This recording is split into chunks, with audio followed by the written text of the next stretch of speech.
오늘 저는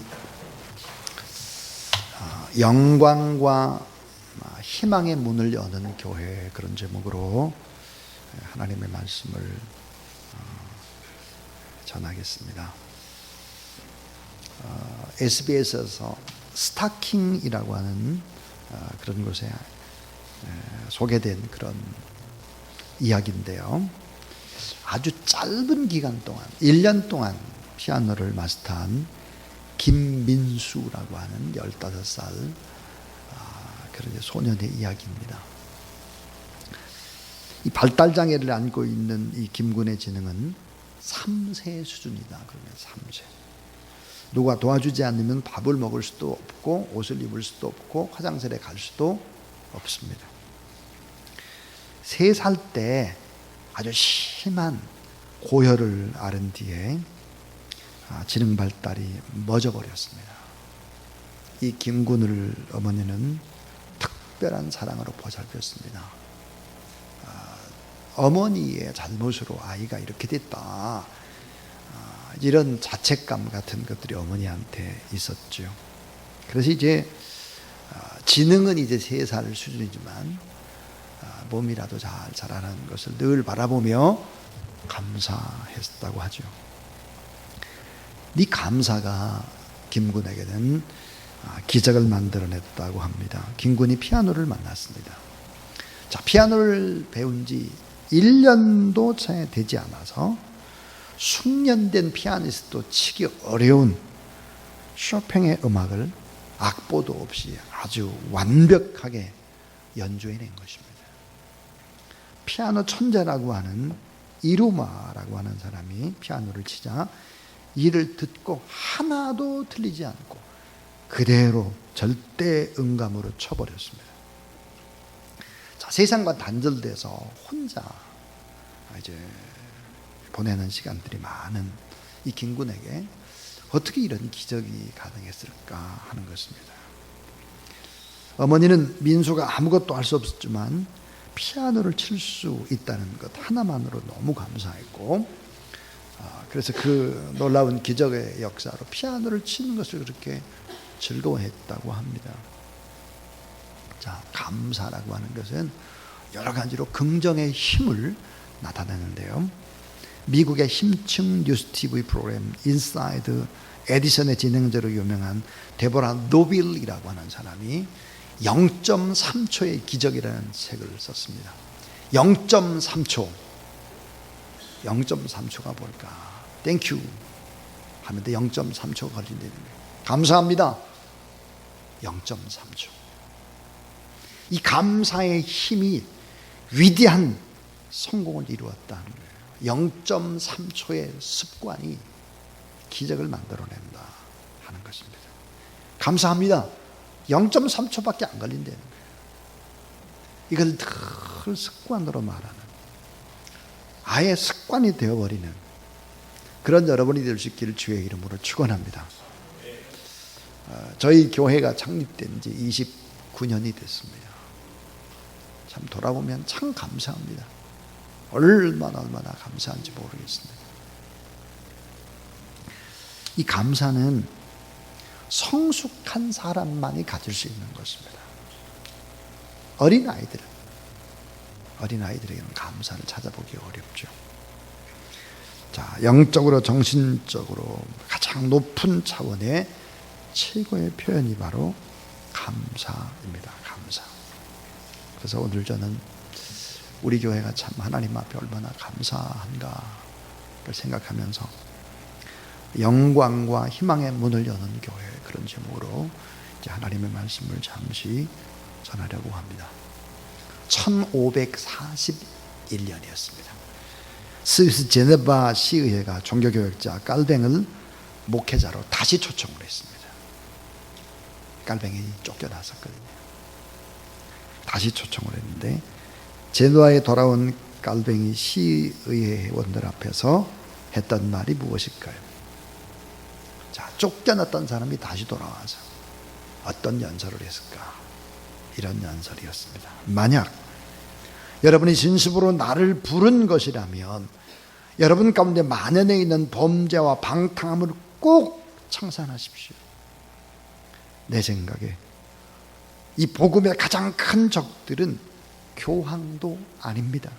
이단도 아닙니다. 유혹하는 자들도 아닙니다. 독재자들도 아닙니다. 복음의 가장 큰 적들은 바로 나쁜 그리스도인들입니다.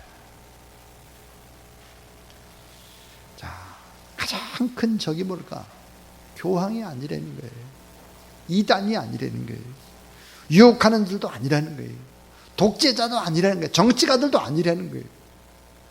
나쁜 그리스도인들이다. 자, 깔뱅의 이 말 500여 년 가까이 지나간 오늘 이 시대에 한번 돌아보시죠. 한국교회의 가장 큰 적은 뭘까? 부패한 정치인이 아니라, 탐욕에 눈먼 기업인들이 아니라, 사이비 집단, 타 종교의 사람들이 아니라 누굴까? 나쁜 그리스도인들이라는 거예요. 예수 그리스도를 온전하게 예배드리지 못하고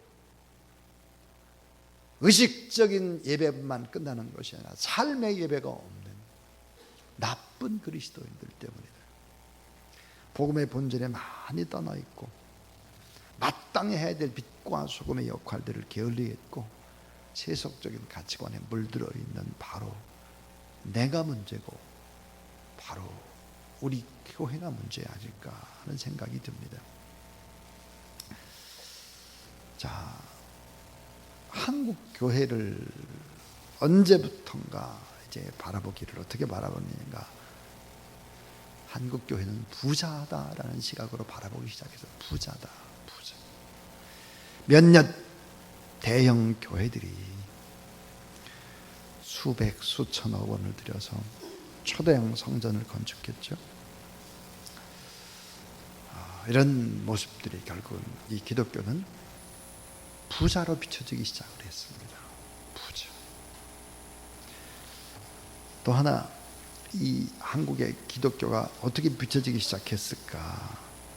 한국 교회는 세상에 강한 자로 비춰지기 시작했습니다. 강한 자. 힘있고 강한 자. 강한 자들 편에 서 있는 교회. 또 하나, 한국 기독교는 거칠고 무례한 집단으로 비춰지기 시작했습니다. 거칠고 무례하다. 예의도 상식도 없는 이런 모습들, 타락과 일탈과 이런 초대형 교회의 쏠림 현상과 단임 목사직의 세습과 또 교회의 사유화라든지 이런 여러 가지의 나쁜 모습들로 비춰지기 시작을 했다 하는 것입니다. 교회의 본질에서 너무 많이 빗나가 있죠. 너무 많이. 자, 그렇다면 주님께서 가르쳐주는 교회의 사명과 본질은 무엇일까 하는 것이죠. 오늘 성경은 그 질문에 해답을 줍니다. 자, 한국 교회만을 생각하지 말고 나를 생각해요. 자, 예수 그리스도를 나의 주 나의 하나님의 영접받은 사람, 바로 내가 교회이기 때문입니다. 잘못 적용하면 안 돼요. 저 큰 어떤 교회 때문이야, 주사랑 교회 때문이야, 그렇게 생각하면 안 돼요. 나에게 적용을 해야 합니다. 마태복음 25장 40절. 임금이 대답하여 이르시되 내가 진실로 너에게 이르노니 너희가 여기 내 형제 중에 지극히 작은 자 하나에게 한 것이 곧 내게 한 것이니라 하시고 그랬습니다. 여러분 따라하세요. 내 형제 중에 지극히 작은 자 하나에게 한 것이 곧 내게 한 것이니라. 오늘 말씀은 하나님의 나라를 상속받을 자와 하나님의 나라를 상속받지 못할 자를 날카롭게 병치시켜 놓고 있습니다. 날카롭게. 그래서 오늘 성경에 보면 양과 염소에 관한 이야기, 오른편과 왼편의 이야기, 최후의 상급과 최후의 심판의 그 기준입니다. 그 기준이 뭘까 하는 거예요. 마태복음 25장 35절부터 36절에 내가 줄일 때 너희가 먹을 것을 주었고, 목마를 때 너희가 마시게 하였고, 나그네 되었을 때 영접하였고, 헐벗었을 때 너희가 옷을 입혔고, 병들었을 때 너희가 돌보아 주었고, 옥에 갇혔을 때 너희가 와서 보았느니라 그랬습니다. 심판과 상급의 기준이 뭘까? 가장 작은 자예요. 가장 작은 자에게 어떻게 했느냐? 가장 작은 자에게 한 것이 곧 예수 그리스도에게 한 것이다 그랬습니다. 가장 작은 자, 지극히 작은 자를 정성껏 도와줬느냐? 형식이 아니라 찔끔찔끔 해놓고 광고만 막 엄청나게 하는, 이렇게 해서는 안 되는 거죠. 이 작은 자, 약자, 소외된 자가 된 이유는 뭘까? 여러 가지 이유가 있을 것입니다. 작은 자, 약자, 소외된 자가 되는 이유, 환경이 좋지 못해서 그럴 수도 있고, 태어난 환경이 또 그 사람 자체가 또 게으르고 또 나태해서 그럴 수 있고, 또 배움이 모자라서 그렇고, 또 사회적 환경이나 억울한 일을 또 많이 당해서 그렇고, 천재지변이나 불의의 사고나 뭐 사기나 강도를 당하고 각가지 이유 때문에 작은 자, 약자, 소외된 자가 됐을 것입니다. 그러나 성경은 그 과정을 논하지 않습니다. 이유 불문, 작은 자를 소리 없이 도와라. 묻지 말고, 원인 분석하지 말고 그냥 도와라. 그냥 필요를 채워줘라 하는 거예요. 이유와 과정을 따지는 그 자체를 허용하지 않고 있습니다. 필요를 조용히 채워주라 하는 거예요. 핑계 대지 말고 미루지 말고 도우라, 이렇게 명령을 하고 있습니다. 우리가 작은 자들과 정말 가까이 해야 될 이유, 그 작은 자와 예수 그리스도는 동일시하신다는 것은 본의를, 우리 주님의 일생을 한번 돌아볼까요? 작은 구유에서 시작을 했습니다. 가난한 소장농으로 살았죠, 갈릴리에서. 그리고 육신의 아버지가 일찍 돌아가셨죠. 소년 가장이셨습니다. 십자가에 못 박혀 처절히 돌아가셨죠. 주님의 일생은 거대한 권력자의 모습이 없습니다. 하늘과 땅의 모든 권세를 가졌지만 부유한 기업인의 모습이 없습니다. 거만한 지식인의 모습도 없습니다. 단지 죄인의 친구요, 병자의 벗이요, 버려진 자의 이웃으로 사셨습니다. 하나님과 동등된 그분이 오히려 자기를 비워서 종의 모습으로, 사람의 모습으로, 죄인의 모습으로 낮추시고 죽기까지 복종을 하셨다. 우리 주님이 작은 자들의 벗으로 오셨고 사셨고 죽으셨다. 우리가 이 작은 자, 소외된 자, 이들의 친구가 되고 교회가 그렇게 될 이유는 바로 그것입니다. 매우 현실적이고, 작은 자들에게는 우리의 섬김과 나눔이 절실하고, 냉소한 것이 너무 절실하고, 비타민 한 알이 절실하고, 일회용할 양식 한 그릇이 절실하고. 자, 그러면 오늘 우리가 어떻게 해야 될까 하는 것입니다. 어떻게 우리가 살아야 될까? 오늘 이 시대의 작은 자들이 과연 누구일까 하는 것입니다. 우리나라는 세계 10위의 경제력을 가진 대국이다 그래요. 정치적으로도 민주화를 이뤄냈고, 세계 첨단의 IT 강국이라고 하고, 우리 젊은이들은 또 한류 문화를 만들어내고 뭐 그렇습니다. 스포츠 강국도 되고. 그런데 보니까 이런 것을 너무 빨리 하다 보니까 소외되고 아파하는 사람들이 많이 생겨난 것입니다. 이런 영광되는 어두움과 그늘진 곳과 그 음산한 그늘에서 작은 자들의 신음소리, 상처들이 많다 하는 것이죠. 이들을 시급하게 품고, 이들을 우리와 한 가족처럼 그렇게 품고 살지 않으면 안 된다 하는 것입니다. 자, 그러면 우리가 어떤 사람들을 품어야 할까? 교회가 어떻게 해야 될까 하는 것입니다. 다음과 같은 사람들입니다. 그 첫 번째가 바로 가난한 사람들입니다. 가난한 사람들. 신명기 15장 11절에 땅에는 언제든지 가난한 자가 그치지 아니하겠고 내가 네게 명하여 이르노니 넌 반드시 네 땅에서 네 형제 중 곤고한 자와 궁핍한 자에게 내 손을 펼지니라 그랬습니다. 오늘 본문에 가난한 자는 힘없고 억압받고 소외된 모든 약자를 지칭하는 표현입니다. 가난한 사람들, 이들을 품으라 하는 것이고요. 두 번째는 알아하세요. 다음 세대를 품으라. 다음 세대. 작은 자가 누굴까?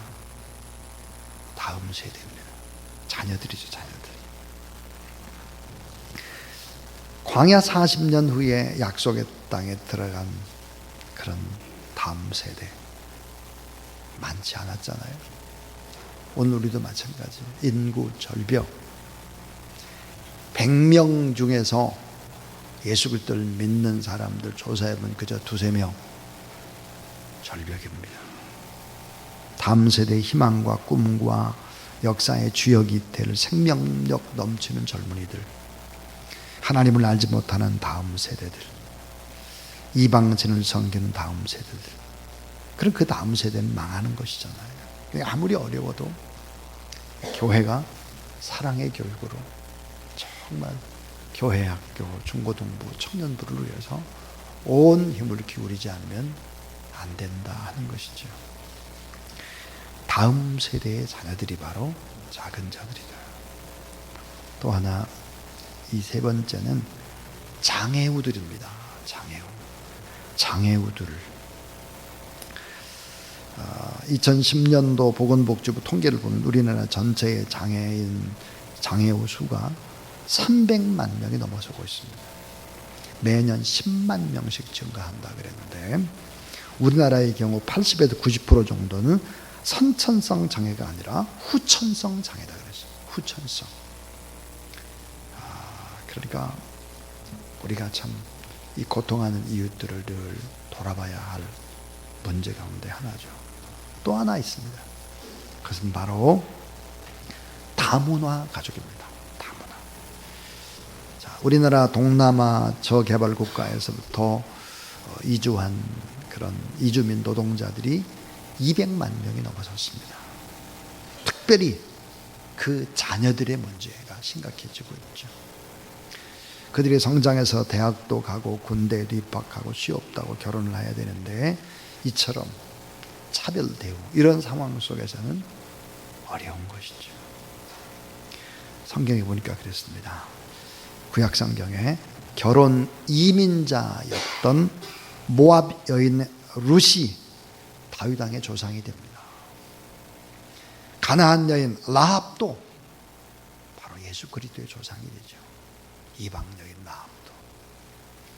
그렇기 때문에 이 다문화라고 하는 것 성경에 보니까 다 예수 그리스도의 조상이 다 되고 다윗의 조상이 다 될 수 있는 것이죠. 그런 분위기들을 우리가 만들어가지 않으면 안 된다. 교회가 그런 일에 앞장을 서야 한다 하는 것입니다. 자, 또 하나 우리들의 작은 자, 특별히 우리들의 벗이 되어야 될 분들이 또 있죠. 누굴까요? 그것은 바로 세터민들입니다. 세터민과 북한 동포들입니다. 참 저는 기도하면서 참 놀라운 것을 하나 발견했습니다. 그게 뭐냐면 세터민들, 한국에 와 있는 세터민들의 수가 3만 한 2천 명 정도 됩니다. 그런데 우리 한국교회가 파송한 선교사의 수가 3만 2천입니다. 하나님께서 저에게 주셨던 메시지가 뭐냐면 세터민 3만 2천이다. 해외에 나가 있는 3만 2천의 선교사다. 똑같은 선교사다. 남북의 통일을 위해서 하나님께서 선교사를 미리 보내서 훈련하는구나. 그런 생각이 들었습니다. 저희 교회 안에도 또 이제 세터민들이 많이 오고 갑니다. 그래서 여러분 꼭 우리가 기억을 해야 합니다. 기억을 하고 이들을 사랑으로 잘 양육하고 키워가고 그렇게 하지 않으면 안 된다 하는 것이죠. 세계적인 선교단체들이 아주 집약적으로 모여 있는 곳이 있습니다. 이제 미국의 콜로라도 스프링스라고 하는 곳인데요. 저도 몇 번 가봤습니다. 그 본부를 두고 있는 Compassion International이라고 하는 그 앞에 정문에는 이런 글귀가 쓰여져 있습니다. 진정으로 가난한 자는 누구인가? 예수 그리스도가 마음에 없는 사람은 누구나 가장 가난하고 초라한 자다. 예수 그리스도가 내 마음에 없는 사람은 전부 가난한 자예요. 전부 다. 예수 그리스도, 하늘과 땅의 모든 권세를 가진 예수 그리스도가 내 안에 계셔야 열등감도 이겨내고 가난도 질병도 모든 것들로 다 이겨낼 수 있는데, 진정으로 가난한 자, 예수 그리스도가 마음에 없는 자다. 그는 정말 가난하고 초라한 자다 그랬습니다. 그래서 예수 그리스도의 복음을 모르는 자 다 가난한 자입니다. 오늘 우리는 누굴까? 예수 그리스도를 모셨다는 다 부자죠. 이 부자가 어떻게 살아야 될까 하는 거예요. 이 부자는, 예수 그리스도를 영접한 부자는 이렇게 살아야 합니다. 우리 스스로가 작은 자라는 인식을 가져야 합니다. 작은 자. 나는 정말 구원받은 작은 자다. 늘 자신을 낮춰야 하는 것이 우리가. 또 하나, 우리가 가지고 있는 모든 것은 다 내 것이 아니라 주님의 것이다. 이런 생각을 해요. 내 몸도, 내 자녀도, 물질도 모두 다 내 노력으로 얻은 것이 아니라 다 주님이 허락하신 것이다. 주님의 은혜의 힘을 고백하는 그런 여러분 되기를 바랍니다. 또 하나, 과거를 잊어서는 안 됩니다. 과거. 130여 년 전에 우리 선교사님들이 이 땅에 찾아올 때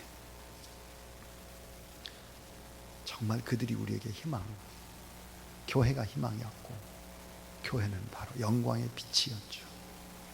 그래서 우리가 하나님 앞에서 이런 인식들을 가져야 할 것입니다.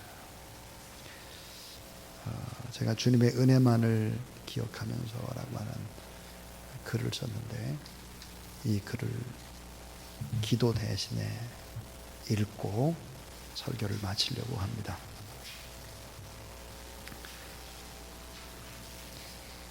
항암 주사로 머리카락이 다 빠져버린 성도의 투병하는 모습을 지켜보다가 울었다. 기도 중에 문득 건너간 것이 축복이 아니라 거룩한 부담임을 알았다. 사명임을 깨달았다. 곰팡이 냄새 나는 지하 예배당에 서너 명 교인이 전부인 새빵교회에서 예배실 곁에 사탁을 붙여서 가족 5이 살고 있다. 월세 내는 나를 두려워하는 미자립 교회 친구 목사가 있는데, 더 이상 주사랑교회 예쁜 5층 건물은 축복이 아니라 그것은 분명 부담이며 사명 감당해야 할 몫이지 자랑이 아님을 깨달았다. 캄보디아 수상 가옥에서 닭과 오리, 돼지와 함께 목욕하고 그 물로 빨래하고 식수로 사용하는 어린 것들이 있는데, 뼈까지 달라붙은 쇠구쟁이 같이 마른 몸을 하고 눈 마른 눈초리로 우리를 바라보는 아프리카의 저 어린 것들이 있는데, 엄동살안에 주위에 떨고 두려움에 떨고 배고파 떠는 북한의 가족이라 부르는 동포가 있는데, 하루 세끼 밥 꼬박꼬박 먹는 것이 더 이상 축복이 아니라 부끄러움이다. 잘 먹게 해주시고 건강 주셨다고 건강하다고 기도할 일이 아니다. 잘 먹고 사는 것이 죄송하고 가진 것을 나누지 못하는 이 짐승 같은 나를 부끄러워해야 한다. 모두가 주님의 것인데 내가 가진 모든 혜택을 나눌 수 있는 용기를 달라고 기도해야 할 때다. 한 번도 설교 요청을 받아보지 못하고 한평생 한 번도 부흥회를 나가보지 못한 동역자들이 있는데 더 이상 외국에 많이 다니는 것이 자랑이 아니다. 부흥회를 많이 인도하는 것도 자랑이 아니라 두려움이다. 지금까지 수많은 이의 빚을 지고 살아왔기 때문에 두려움으로 엄습해야 한다. 이 빚을 갚기 위해서 뼈를 깎아 보석을 만들고 훈련과 성실로 내 영혼을 맑게 헹구어야 한다. 사랑하는 자녀 때문에 밤잠을 자지 못하고 집 나간 자식 기다리다 가슴 아파 울고 있는 성도가 있는데 더 이상 내 자식이 공부 잘하고 건강히 자라는 것이 축복이 아니다. 남들보다 앞서고 칭찬거리가 많은 게 자랑이 아니다. 부담이어야 한다. 이제부터라도 입을 다물고 주님의 은혜를 기억할 뿐이다. 홀로 남겨져 외롭고 빈곤보다 서슬퍼런 정신적 고독 속에서 죽음조차도 남들에게 알릴 수 없는 이웃이 있는데 어찌 행복한 가정 주신 것 감사하다고 자랑할 일이 아니다. 간증하고 다닐 일도 아니다. 남들보다 탁월하게 잘하는 것이 칭찬거리가 아니며 크고 화려한 예배당이 자랑거리가 못 된다. 많이 배우고 많이 가진 것, 많이 누리는 것이 축복이 될 수 없다.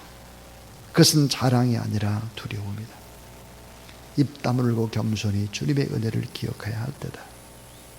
지금은 조용한 섬김으로 형체 없이 녹아져야 할 때다.